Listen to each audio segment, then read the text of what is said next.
Anand district બાર એસોસિએશનની આજે ચૂંટણી યોજાઈ, જેમાં આર્ટિસ્ટ રજનીકાંત ઠાકોરલાલ શાહની પેનલનો ભવ્ય વિજય થયો છે. આપણે એમની સાથે સીધી ચર્ચા કરીશું.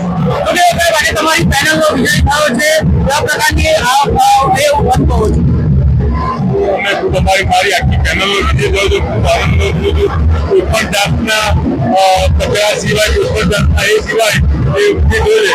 એ બધું તમામનો તમામ વકીલ મિત્રો, મારી પેનલનો તમામ વકીલ મિત્રો આભાર માનું. આણંદ ડિસ્ટ્રિક્ટ બાર એસોસિએશનના વકીલો દ્વારા આપની જીત થઈ છે, લોકોને શું સંદેશો આપો અને જીત બાદ કયા પ્રકારની આપની રણનીતિ રહેશે? અમારી જીત બહુ સંગીત થઈ છે.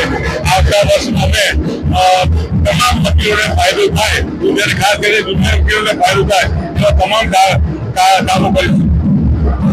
ચોક્કસથી જે પ્રકારે કાલે પણ વાત થઈ હતી કે જે એમની ભવ્ય પેનલનો વિજય થશે, તો તે પ્રકારે વકીલો પર થતા અત્યાચાર હોય કે ખોટા કેસ હોય તેની સમક્ષ જીત બાદ જે લડેલો છે તેમાં ખાસી આપણે વાત આજે આર્ટિસ્ટ સાહેબ રજનીકાંત ઠાકોરલાલ શાહની ભવ્ય વિજય થશે, જેના પિતા દ્રશ્યોને નિવૃત્ત આપી બિલાડી રહ્યા છે. કેમેરામેન જય બોરા સાથે